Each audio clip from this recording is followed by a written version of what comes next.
Welcome to HSC Strategies. In this session, we're going to be talking more about US NAS 100 and how we get into our trades, our entry positions, exit positions. So, in the previous session in this series, where I outlined how I would have gotten an entry from this position, and you can see I was also targeting this fair value gap right here. So, if I was actually on any trade, I would have been anticipating to leave the trade after we run above this high, and the reason is because price actually intentionally left this liquidity right here.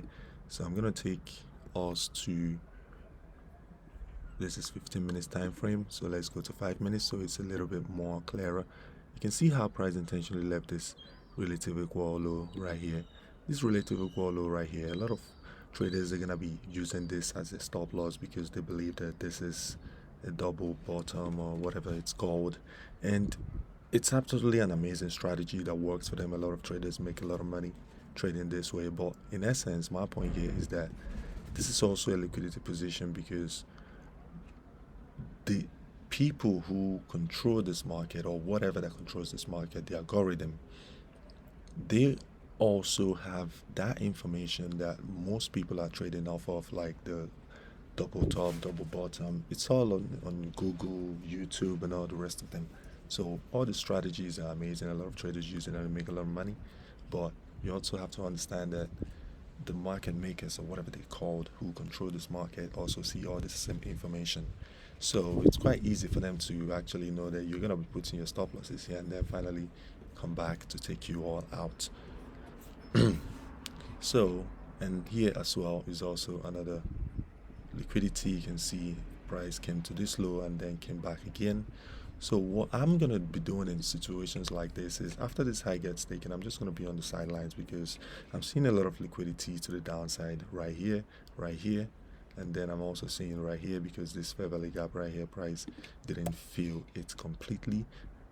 It intentionally filled part of it. So you can see how the market eventually delivered right straight into it, around this low, the sell side liquidities that I outlined and I said were relative equal lows, and I wouldn't be surprised for market to run below them right here, you see, and this one too. So we're going to go back to our 1 hour time frame. So what we're going to do now is, this position is our point of interest.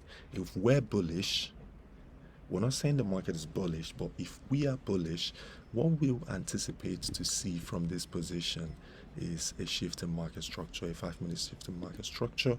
I know some of you are new, and then when I say like a shift in market structure, it can get a bit confusing. So for example, if I say a 5-minute shift in market structure, what it means is that this is my time frame, 1, 2, 3, 5 minutes. So that means in this 5 minutes time frame, I'm gonna be watching to see price do things like this, and then I'm gonna capitalize on this as a shift in market structure. And then when it's coming down, I'm looking for either a fair value gap or the last candle sell that broke that structure, which I explained in the previous video. But in more examples, I'm gonna throw more light and details on it so it's a bit more understandable. So also note that everything we're saying in our videos is only to be used for educational purposes and not to be used or construed in any way as an investment advice. So we're going to be watching price to see what the market is going to do, and it's tapped into that position, as you can see. So because of how price made this gigantic high and low, what I'm gonna do is I'm gonna scale down to 2 minutes and look for like 3 minutes time frame or 1 minute time frame. So the reason I do this is, when price makes really a huge gigantic high like this and a huge and then a low that is too far apart each other, what I'm gonna do is I'm gonna be using the smallest time frame. As you can see, we made this miniature high and then low dropped into this place. So I'm gonna be using this as a shift. And also a lot of you on this series already know where my entry is gonna be, so right here.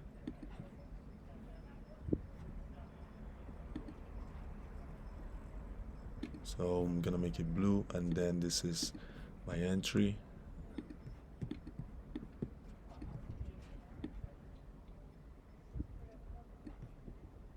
And exits 1:3.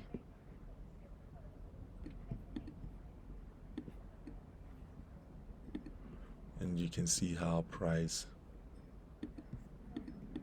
So this would have been the first entry position, and if I wanted to get a re-entry, this would have been the second entry position. And both trades, I'm still going to be using the same stop loss. And the reason is, from my experience, a lot of the times when I try to use here as a stop loss, price usually would come back and run the stop loss, and sometimes it would still go my direction, and it's just like, why then did you take the stop loss?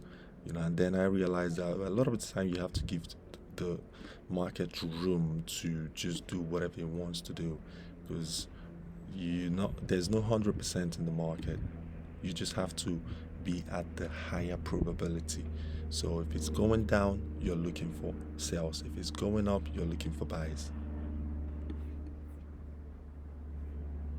So this would be the trade, and let's see. So you can see right here, two of the trades, their exits got hit. So the exits got hit. So this is how I would have capitalized and entered the trade and then exited from these positions. So guys and girls, I hope this has been insightful for you all today. If you're interested in learning more about our strategies and how we trade, how to get into the market and exit, risk management, you can send us coach in our DM and we can get you registered. I'll talk to you in the next session.